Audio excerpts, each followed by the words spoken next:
Hello, all you Elvis fans. This is Krista Joy, founder of TCBRadioNetwork.com. And I'm your co-host of TCB Radio Network and Elvis tribute artist, Peter Alden. Welcome to the TCB Radio Network podcast. Get ready for some Elvis content and news you can use, where it's all Elvis, all the time. Interviews with authors, Elvis fan club presidents, artists, musicians, and of course, close personal friends of Elvis Presley, people who knew him, the man himself. Thank you for tuning in. Now sit back, relax, and enjoy. It's time for the TCB Radio Network podcast. Alrighty, and hello everybody. This is Pete. Krista Joy is on a special assignment right now. This week we want to present a interview that we did a little while ago. It was a wonderful interview with Dixie Locke. Elvis took her to her prom. I'm sure a lot of people have seen those famous pictures. You don't hear a lot from Dixie Locke. She doesn't talk too much, but we had a wonderful conversation with her. She's a wonderful, sweet lady who knew Elvis at a completely different time in his life. So it's a very unique perspective about Elvis that not a lot of people have. And it was a pleasure to talk to her. As I said before, just a wonderful, sweet lady. And we'll get to the interview in just 1 second, but we just want to welcome two new members to TCB Radio Network. Our brand new writer, Janet Bostic. And she submitted 3 incredible articles already. They're up on our blog. You can check those out at tcbradio.wordpress.com. And we also want to welcome Dina Dietrich. And she was on a trip recently up to Graceland and Tupelo and all that kind of stuff, and submitted a wonderful article and some great pictures. Those as well are up on our blog on tcbradionetwork.com. So you want to check out those 2 things. We would like to welcome them to our show. Right now, though, ladies and gentlemen, we want to get to our special interview, the one with Dixie Locke. All right, and Dixie, can you take us back to the Assembly of God, Memphis, your church, before the famous skating party story, which we'll get to next, and just tell me, do you have any memories of seeing Elvis for the first time or the first few times? Oh, well, yes, I do. I've been in the same church for over 70 years now. My family started going to the church when I was just a child, so I've been in the church all that long. Elvis and his family, when they moved to Memphis from Tupelo, started coming to our church, and the reason for that was because the famous had just become famous, the Blackwood Brothers Quartet were members of our church. They had won national acclaim on the Arthur Godfrey talent show that was pre-American Idol. But they were just the tops in gospel music, and were members of our church, so I'm sure that's what brought them to the church.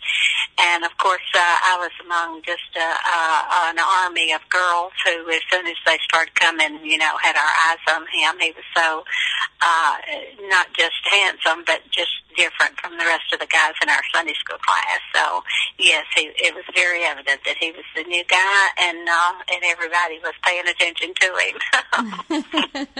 Did you ever see Gladys at the church? Do you have any memories of Gladys at all? Oh, yes, very much so. They came together. The family came, and that was in the latter part of 53. That sounds like another world from now, but that was in the latter part of 53 that they started coming to the church. And, excuse me, he and I actually started dating. Elvis and I did in January of 54. So we were together just almost every day for months before, time for his record to be released. So we were real close. I was real close with his mom and dad. We spent a lot of time together, and he did as well at my house. He, being an only child, he loved hanging out at my house because I had 3 sisters, and cousins that lived next door, so it was a real family atmosphere at our home as well, so he enjoyed being there with us as well. Oh, that's so cool. And we love your famous story about the skating party. Can you tell that to the listeners for us? Well, I can. Elvis and I had noticed each other at church and kind of looked at each other, but we were both a little shy at that time, and neither one of us went up to the other to introduce ourselves or talk to the other one. But after Sunday school one morning, some of my girlfriends and I had always gone on the weekend to Rainbow Skating Rink to skate, so that particular day I made sure that when we talked about it, we were in his presence so he could hear what was going on. And I thought to myself, if he comes to the skating ring that night, I think it will be because, he knew I was going to be there. That sounds kind of vain now to say that, but that's what I was thinking as a teenager. And so we went that Friday night to the skating rink, and he was there. It was pretty evident to me that he didn't skate because he was kind of holding on to the rail to keep his feet on the ground. But I actually went up to him and introduced myself to him, and I don't know if you know me or not, but I'm Dixie, and I'm a member of the church. And he said, oh, yeah, I know who you are. So that kind of just kicked it off, and we spent most of the rest of the night not doing a lot of skating, but just sitting talking. And he took me home from the skating rink that night. So that was he asked me that night, could we go out the next weekend? And, of course, I said yes, and gave him a phone number. It was not my phone number because we didn't even have a telephone at the time, but my aunt and uncle lived next door, and I gave him their number. And so before the week was over, I think the next night or so, he called, and we talked. So it was kind of an instant thing with both of us. We felt just an instant connection with each other and look forward to being together again. So, well, I don't know really how to ask this without sounding like a silly question, but now when we talk to people who knew Elvis later in life, girlfriends and friends, they often mention that they would know he was in the building before they ever saw him. I'm just wondering, that early on, did you have any feeling that Elvis is already there when you pulled up to the rink? Because I know he was waiting for you when you got there. Did you have any idea he was already there? At the skating rink, you mean? When I got there at the skating rink? Yes. Well, I didn't know. I kind of hoped that he would be, and I felt like, just from our connection, just noticing each other at church, I felt like he was interested, because every time I would look at him, he would be looking at me, so I felt like he was interested, so I was hoping he would be there. I didn't know that for sure, because I didn't know him personally at that time, but he was there when we got there, so it was that was my cue, I guess. Okay, great. And can you tell everybody your actual first date was to sit at home playing Monopoly? Can you share about that? It was because when we had made arrangements to go out the next weekend, and when he came, of course, I had told my mom and dad about him. I was, we were just teenagers at that time and had not done any dating as far as going out, just me and somebody with a car. We were usually in a group, with our church friends and neighborhood friends. So when he came that night to pick me up, and my mom and dad met him, and he was so different from the other guys that I went with, and they politely called me back to the other room and told me that we couldn't leave the house. So he was, like I said, he was just different from the rest of the guys as far as his appearance and his mannerisms and everything. So my mother and daddy didn't exactly want us to leave the house that night. So I told him, is it okay with you if we just hang out here? And he said, sure. So we just hung around my house, and he got to know my sisters and my mom and dad, and we played Monopoly and just had a grand time. It was no problem for us at all. And we did that a few times, and it wasn't long, of course, till he was such a polite young man, and we were raised that same way too. In our family, so it wasn't long before my family, approved of him definitely and enjoyed being with him as well. So we just had kind of an instant connection there. Yes, and I know when you guys talked, you felt you had so much in common. Your backgrounds were so similar. Right. Right. And yeah, we don't often get to talk with people that, got to spend a whole lot of time with Gladys. Right. So, well, I was fortunate in that respect because, like I said, she and Mr. Presley both just took, I'm sure that they saw our feelings for each other, was real to us, and so they accepted me right in, just like my parents did him. So we spent a lot of time together, ate meals together, went to church together, went shopping together. We had just a real sweet relationship with them. You went shopping together. Can you tell me a little bit about that? Well, I remember one day in particular, this was after his Elvis's record had already been released, and he was getting a little notoriety at that time, and his mother and I went shopping to buy him a new sport coat, and went to one of the, kind of popular men's clothing stores at that time in Memphis, and we picked out a sport coat. We thought it was pretty nice, but we were both disappointed when he saw it because he didn't care for it at all, and he let us know that pretty quick. So it was kind of plain. I think it was not, and he was not into the plain stuff. So of course I was tagging along with his mother, so I didn't put too much input into it myself, but she picked out what she thought was pretty and that he would like. So that was one of our shopping trips that we learned from that. Maybe we better stick with something a little more flashy than looking for something that we thought would look nice on him. Do you remember, did they have a return policy? Did you take it back? Or We did take it back. We had sense enough to keep receipts, so we did take it back, and in fact went back with us and picked out something else for himself. So, okay. So there was no surprise element there, but he kind of already knew that was before he had, about the time he was discovering Lansky. So from then on, just about everything he was interested in, we learned that too. If you wanted anything for clothing, you had to go to Lansky's because they had everything that his style there.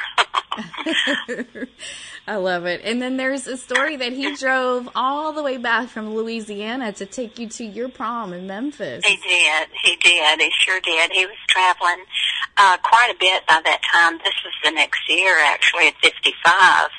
And, we had, just seeing each other exclusively for a long, long time. And, but, when his popularity started and recording and making public appearances, all the girls just went crazy over him, and so it was a little strained there for a while, but he always loved coming back home and hanging out in familiar places and being with his family and with mine and friends that we went to school with. So it was always a good time when he was at home, but we had planned months before about my junior prom, and he had, said he would definitely be there because he had, by that time, of course, met a lot of my friends from school. And so he was in Louisiana, and there was never any talk of what if he don't get back. He was going to be back regardless. So he did, and it was just it was a fun thing. I mean, it wasn't any consideration like what if he don't show up, because he had said he would be here, and I knew he would. So it was a good night, and just I'm sure you've seen the picture. Dixie, I was gonna ask you a quick question about that, because I know that a lot of times it's just they crop it to just show you and Elvis, but there are two other people in the picture. Well, it's a separate picture. Oh, okay. It was made the same night, but there was a picture just me and him, and then another picture of the girl was my best friend all during school, and we grew up together. She passed away a few years ago, but she was my best friend. We lived next to each other, just had just good, sweet girlfriend time, and she dated, she went out a few times. It was not anything serious, but she went out a few times with Elvis's cousin, Jean Smith, and that was actually Jean in the picture with her on the same prom night. Okay. You're listening to the TCB Radio Network podcast. where we're celebrating the life and memory of Elvis Presley with a mission to share his legacy with the world. Hi, everybody. I'm Krista Joy, founder of TCB Radio Network, and I want to let you know that tonight's show is co-hosted and sponsored by PeterAldenEntertainment.com and PeterAldenLive.com. Peter Alden is a classically trained vocalist with a voice like velvet who performs everything from country to pop while specializing in the golden era of rock and roll. Based in Orlando, Florida, but able to travel all over the world, he can come to you. Please support TCB Radio Network by hiring Peter Alden for musical entertainment or to MC at your next event. Follow us on Facebook and Instagram at Peter Alden Fans. Hi, this is Zoe Gotto, author of Elvis Style, From Zoot Suits to Jumpsuits. If you want to listen to something really stylish, listen to tcbradionetwork.com. Now, did he have stars in his eyes even back then? Did he talk to you about dreams of going into show business before everything happened? Well, not especially. I don't know that he ever used the term show business, but he knew that he just, like he knew in his heart that he was going to be singing one day. You know, he loved music, and he was so good at it. And just when he got on stage, he just transformed into, you know, because he was kind of shy, really, to start with. But when he got on stage and started singing, he was not. So, and the reaction that he got from everybody that saw him was just, you know, it was just amazing to see that. So it was all very new to all of us, you know, and so, but a neat thing to watch and see him in action doing that. And after the first reaction of it, there was no doubt at all in his mind that that's what he was supposed to do with his life. So we've often laughed and teased about this because I said, yes, I knew that was coming, and I saw it, and I was excited for him because I knew that's what he wanted to do, and I wanted that for him, but I still wanted him to go to work at 9 o'clock and come home at 5 every day. And I found out pretty quick that was not going to happen. Well, like his mama, you know, I think she would have preferred something similar, you know. Absolutely, yeah. Absolutely. It was hard to let go, you know, and because, like I said, we spent so much time together, and even when he started traveling around home here from the Memphis area, Arkansas, Mississippi, you know, Kentucky, places like that were close, that we could actually drive in a day and do the concert or show. It wasn't much of a concert then. It was actually in a high school gym or on a flatbed truck or something. But we would do that, and his mom and dad would go. And if they went, I could go with them. If his mom and dad didn't go, I was not allowed by my parents to go. So, but his mom and dad went most of the time when it was around here close where we could go and stop somewhere and have dinner and go to the show and then come back home that night. Have you stumbled on any videos of yourself back in the early days? Did anybody, I guess nobody would film a show on the back of a truck or think of it back then. No, you know what? I do not. We were from a very poor family.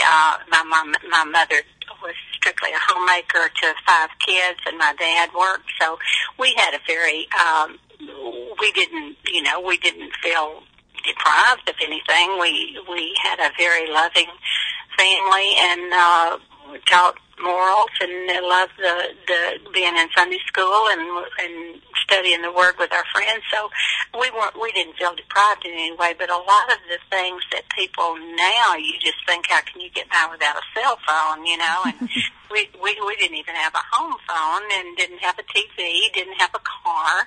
So we were very, by today's standards, and of course Elvis's family was the same way during that time. You know, we had, that was something else we had in common. We just from hard-working family, but not a lot of extravagance. They were just, you know, it was just what you had to have to get by, sort of thing. So we didn't have a camera even during that time. So I would love to have seen some of the videos there. We, you know, of course, got some shots of just photos that was taken later of me and him together, and our family, and me and Miss Presley together and things like that. But as far as the video, no, I would love to have had that too. So some of the earlier ones that they showed during different documentaries and things of his early performances, I could visualize myself standing over in the wings watching all that going on. So Wow. Yeah. it's a fun time. It was a very exciting time for us as teenagers to watch that happening there, up close and personal, as the old saying goes. Yeah, well, I know for myself, and I'm sure a lot of people listening here are kind of enjoying getting a different perspective of Elvis before the glitz and the glamour. Right. And of course, you're one of the few who actually got to know his mother and father in such a very knowledgeable way as far as that, because you were both so young, and mom and dad were heavily involved back then, and Right. so it's great to hear these stories. But I would like to ask you, do you have a favorite memory that always just when you think about it just kind of makes you smile, that is just your favorite memory of you and him, or with his family or your family? Just Okay, well, I have a lot of special memories. It would be hard to say one particular one. Something that we always enjoyed doing was there was a place here in Memphis, Riverside Park, was a big, it's right on the bluff of the Mississippi, and a lot of the people, school kids, not just from our school, because, Elvis and I didn't go to the same high school, but a lot of people, kids that were dating or not dating even, would go over to Riverside Park, and there was a big bluff where you could park and sit and watch. We used to tease and say, watch the submarine races going on over there, but they had a canteen there by the lake and had a jukebox, and people would, the couples could dance and play music, and it was very well chaperoned and, and nice for the teenagers. So we did that quite often, and after he met some of my friends from school and felt comfortable with them, a lot of times he would have his guitar in the car with him when we would go over there, and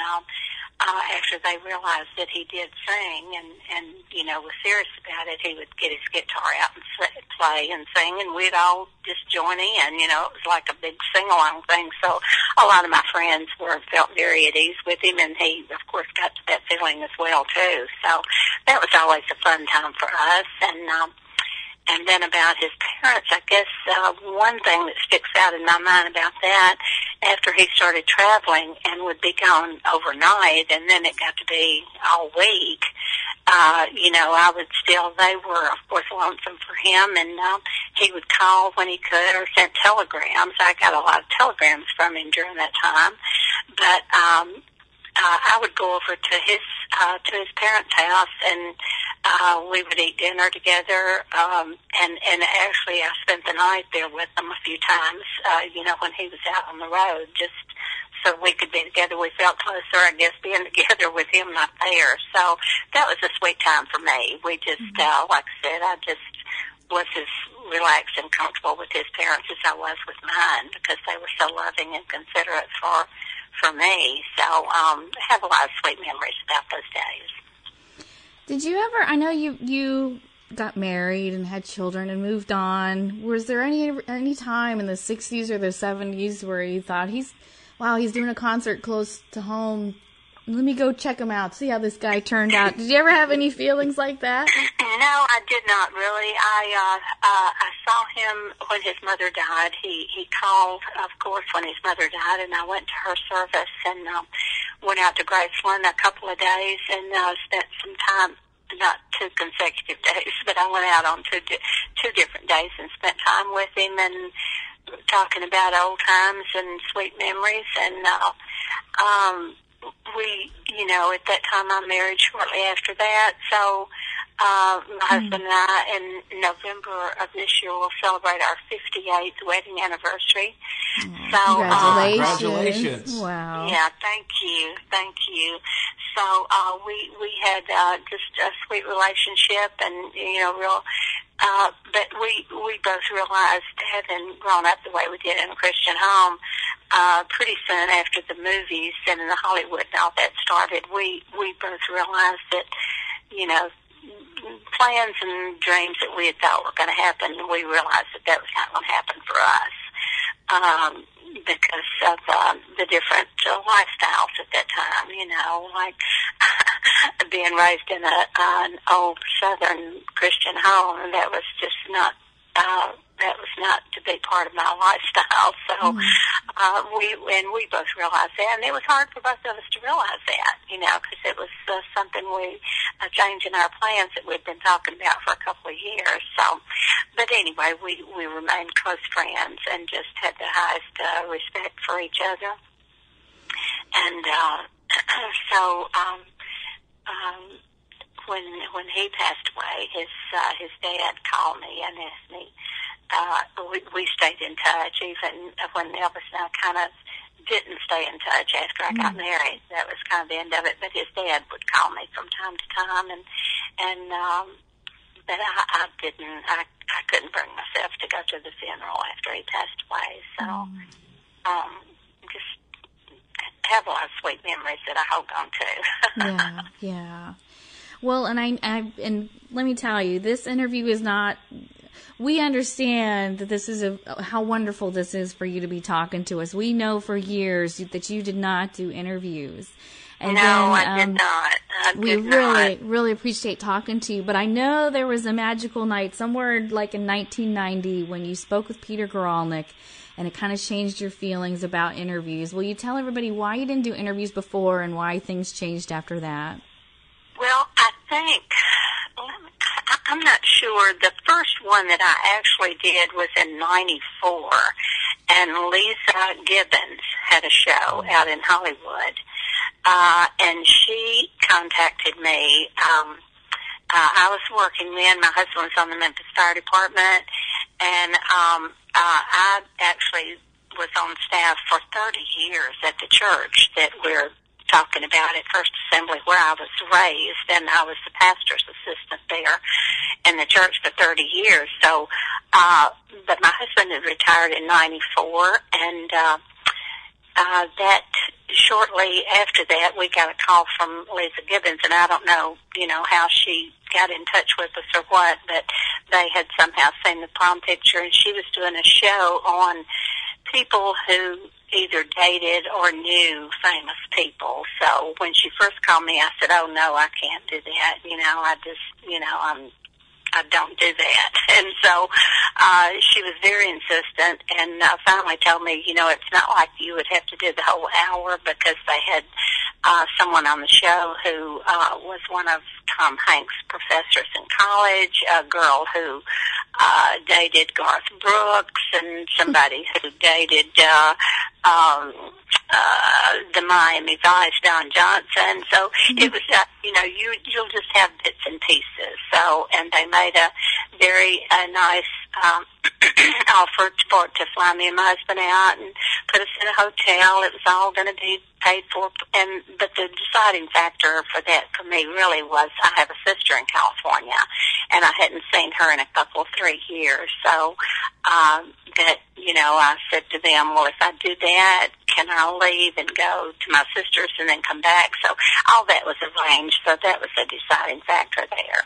So that was really the first one I did, and Lisa Gibbons was such a beautiful host herself, and I just said to her, I'm nervous about this. In fact, they have this beautiful green room with all the food and stuff in there, and which my husband enjoyed, and I was just about ready to pass out. And so I didn't partake of any of that, but I told her, look, I don't mind telling you any part of my story, because it's going to be true. Anything I tell you is true. But if you say something to me, because sometimes reporters will ask you embarrassing questions, and I said, if you say something that's totally out of line to say to anybody, certainly not a Christian lady and a pastor's secretary, I'll probably get up and walk off.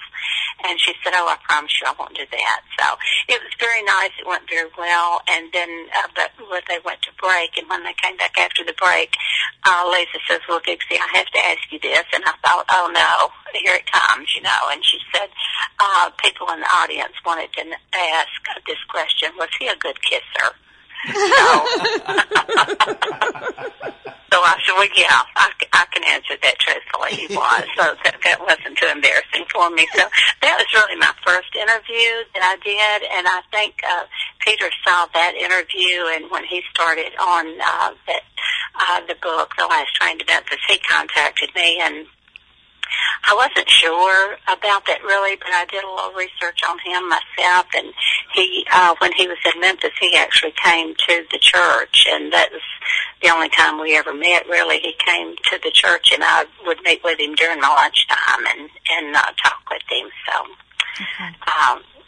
we've kind of stayed in touch over the years. He's an excellent writer, and people have teased me after the book came out, said, you should have put your name on that book because I contributed. Oh, I said, well, I just told him what I knew, so it's okay, though. It's okay. Well, do you want to share with everybody what your life is like now with your husband? And I know you have children, and what they think of your time with Elvis, that the fact that you're still doing these interviews all these years later. They get a kick. I have two daughters and a son, and I have a grandson and a granddaughter. And my little granddaughter is just 11, and she just discovered this a couple of years ago. So she's just really excited about it now. And in fact, she asked me the latter part of the last school year, they were doing like a show and tell thing in her class, and she wanted to take me for show and tell. And I wanted me to bring some pictures and talk to her class, and I tried to get out of it. I said, honey, I'm not sure, 10-year-olds are really interested in hearing that. And she said, oh, yes, Mamie, we are. We all want to hear it. So my husband kind of insisted that I go do it. I wasn't too crazy about it, but they are so cute. Those little kids are so cute that I couldn't resist. So I went and did the day with that. And then a few times I've taken both of my girls from at different times that we've gone and done interviews for places around where they can go with me, and they enjoy it too. In fact, my second daughter was one of the first tour guides at Graceland when they opened Graceland to the public. Oh, wow. So she was there several years there at Graceland too. What's her name? Christy. Okay. Christy Emmons, and she started in 82. She and one of my husband's nephews were there at the same year that they opened Graceland to the public, and she had a little funny story after that. She'd been there 2 or 3 weeks, and she said she had a note on her time card to report to see the CEO before she left that day. And when she went, she was nervous about it, and she went, and he said to her, you didn't tell me that you were Dixie's daughter when we hired you. Is that right? She got that job on her own. Yeah, and she said, well, because I wanted you to hire me on my own qualifications and not because I was Dixie's daughter. So she made a few points that day, too, I think. Yeah. That's great. And, of course, that was with Jack Soden, and he's a great guy. We have a nice, friendly relationship with him as well, and he's so generous. And Graceland's been so kind to me, to invite me down for different things and send me tickets for concerts. And Priscilla and I are great friends as well. So it's my husband and I, like I said, will be celebrating 58 years of marriage this year, and my 3 children, 2 beautiful grandchildren, still pretty involved in our church, and my husband's a golfer, and so we have a sweet life right now. We really do. I think about your husband a lot and how he must be like, she could have had Elvis, but she chose me. Yeah. Like, he's got a funny story about that because, like I said, he was on the fire department, and a lot of the guys that he worked with, one of them particularly would kind of pick at him, and he says to him, I can't imagine how your wife ended up with you after dating Elvis. And my husband says, she did not want the reputation of being married to a poor boy from Tupelo, Mississippi, because he said I told her that I had money. And so I said, well, yeah, and I've been looking for it for 58 years, and I haven't found it yet. So he's a very good sport about it, and just, we have a big kick out of it, too. So he's a good guy. If he wasn't, I wouldn't feel the freedom to do and say things that I do, reminiscing if he wasn't okay with it. Well, please tell him thank you for us. We've been calling the house for I don't know how many months asking for you, so thank you so much. Okay, well, I'm glad it worked out. I'm glad it worked out, too. And Marion had told me about the program. I'm glad that I had the opportunity to talk with you, and I hope things go well with y'all, too, Krista. Oh, we're so honored to talk with you, too, Dixie. Thank you so much for being online with us. Thank you all so much for listening to our interview with the fabulous Dixie Locke Emmons. We'd also like to thank Lee Douglas of Old Time Rock and Roll, always found at www.oldtimernr.com, for converting our show to iTunes. We appreciate you, Lee. Be sure to check out Lee's fantastic site and listen to his weekly shows, all oldies music with no commercials. TCB Radio Network is strictly a fan publication, not affiliated in any way with Elvis Presley Enterprises or any of its affiliates or subsidiaries. Please visit us online at tcbradionetwork.com. All trademarks, product names, company names, and logos mentioned are the properties of their respective owners. All opinions stated within do not necessarily reflect the opinions of anyone else, and certainly not Elvis Presley Enterprises.